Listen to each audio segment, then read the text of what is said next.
Bonjour, aujourd'hui nous sommes sur un événement de 100% Fight avec H Production et là je suis avec Peter Léger,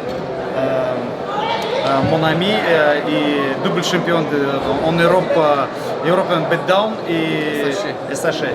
Voilà. Et en plus lui il suit aussi tous les commentaires sur les grands événements de sport ici en France et en Belgique. Alors nous ne sommes pas vus depuis notre voyage en Biélorussie. Tout d'abord, je voudrais te remercier de venir chez nous avec ton équipe. C'était très bien organisé et j'aimerais bien savoir, tout le monde demande qu'est-ce que vous en pensez de la ville, de le pays et de nos combattants, le club de santé. Déjà, donc pour te remercier toi déjà, premièrement pour nous avoir donné l'opportunité de venir dans ton pays. C'était la première fois pour moi et mon équipe de visiter ton pays. On est venu à la capitale, donc à Minsk, où on a eu un premier événement très bien organisé. Ensuite, on est parti à Vitebsk, dans ta ville. Donc là, vraiment, ça s'est vu qu'on était dans sa ville parce qu'on était très bien reçus. On a fait le tour de la ville, c'est une très belle ville. Ensuite, donc dans la soirée, on a assisté à l'événement et c'était vraiment l'événement de l'année là-bas. Ça se voit que tout le monde attendait cet événement. C'était vraiment très bien organisé. Et nous déjà on demande à revenir parce que franchement vu l'accueil ça donne envie de revenir par rapport à d'autres pays. J'ai fait beaucoup de pays différents et c'était vraiment spécial par rapport à d'autres pays, l'accueil et voilà, les personnes étaient chaleureuses, on ne se sentait pas en territoire hostile, c'était vraiment de bonne guerre on va dire et voilà, c'était vraiment un très bon souvenir.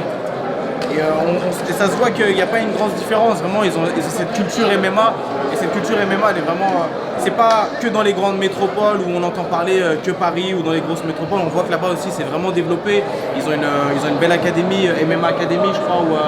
C'est à Minsk, Académie MMA, ouais. Et c'est un et il y a et SLT à Vitebsk. Voilà, on a vu que ils avaient un très bon niveau et nous on demande à les accueillir aussi ici pour faire des confrontations et voilà, une bonne bagarre, après on se serre la main et voilà. Et qu'est-ce qu'elle a dit Umit par rapport à son combat à lui? Donc Umit il est très... donc Umit, à savoir que c'est un militaire, il est toujours en service et c'est quelqu'un qui veut vraiment faire une revanche. Il a vraiment cet état d'esprit où la défaite pour lui c'est pas concevable, il sait qu'il avait les armes pour battre son adversaire et il a demandé une revanche immédiate et voilà, il se prépare et je pense que ça pourrait faire un match retour serait intéressant ici à Paris ou même encore une fois en Biélorussie et à Vitebsk. Donc c'est comme tu veux. C'est très intéressant parce que comme Umit il est militaire aujourd'hui, il a une carrière militaire.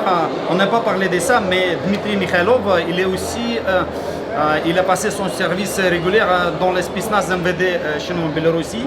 Il a fait un test il est passé le test. Il est devenu Derek Raps chez nous, c'est vraiment, il faut le mériter. Il faut le mériter. C'est une unité spéciale. Unité spéciale, on peut dire, dans le Spetsnaz MVD, il y a encore troupes d'élite, c'est Kraps, c'est pour toute ta vie, tu peux apporter ces bérets-là.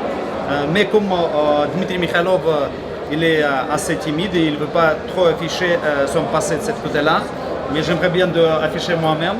Et là, comme Umit, s'il est intéressé par les revanches, on va demander Dmitry. Je pense qu'il sera aussi intéressé par ça. Et je pense que peut-être on va organiser un événement au mois de septembre, parce qu'on va ouvrir un grand club de SLT à Vitebsk. Et nous allons faire un grand tournoi aussi grâce à cette ouverture. Tu sais que tu es toujours bienvenu chez nous. Ah, avec plaisir, même donner un stage là-bas, ça me ferait plaisir de partager mon savoir avec les combattants au loisir ou professionnels de Vitebsk en l'inauguration de cette nouvelle salle. Ce serait un plaisir et puis refaire encore un de ces saunas. C'est pour ça qu'aujourd'hui il fait chaud, c'est la canicule, tout le monde a chaud mais pas moi. Moi j'ai fait le sauna, c'est bon. Merci Peter. Merci et encore bravo pour cette ceinture, tu la mérites amplement. Merci.